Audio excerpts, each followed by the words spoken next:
தமிழ் பஞ்சாங்கம் இன்று செப்டம்பர் 2 தமிழ் தேதி மங்களகரமான கோதி வருடம் ஆவணி 17 திங்கட்கிழமை.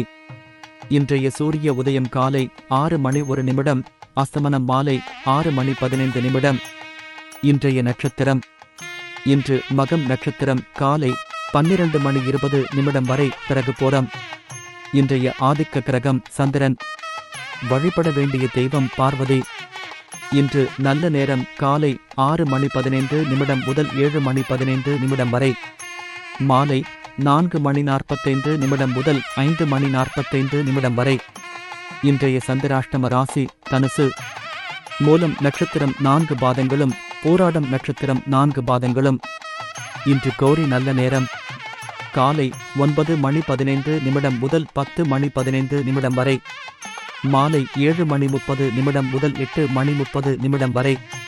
தவிர்க்க வேண்டிய நேரம் ராகு காலம் காலை 7:30 முதல் 9 வரை. யமகண்டம் காலை 10:30 முதல் 12 வரை. குளிகை பகல் 1:30 முதல் 3 வரை. இனி இன்றைய ராசி பலன்களை பார்க்கலாம்.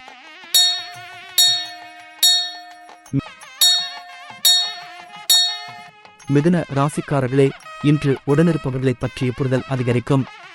குடும்ப வருமானத்தை மேம்படுத்துவீர்கள். நீண்ட நாள் பிரார்த்தனைகளை நிறைவேற்றுவீர்கள். உயர் கல்வியில் இருந்து வந்த இன்னல்கள் குறையும். ஆடம்பரமான செலவுகளை குறைப்பீர்கள். குழந்தைகளின் வருங்காலம் சார்ந்த சிந்தனைகள் மேம்படும். அரசு காரியங்களில் பொறுமையுடன் செயல்படவும். இன்று பாராட்டு நிறைந்த நாள். மிருகசீரிஷம் நட்சத்திரத்தில் பிறந்தவர்களுக்கு இன்று புரிதல் அதிகரிக்கும். திருவாதிரை நட்சத்திரத்தில் பிறந்தவர்களுக்கு இன்று இன்னல்கள் குறையும். புனர்பூசம் நட்சத்திரத்தில் பிறந்தவர்களுக்கு இன்று பொறுமை வேண்டும். இன்று உங்களுக்கு அதிர்ஷ்டமான திசை வடக்கு. ராசியான நிறம் சாம்பல் நிறம், சில்வர் நிறம்.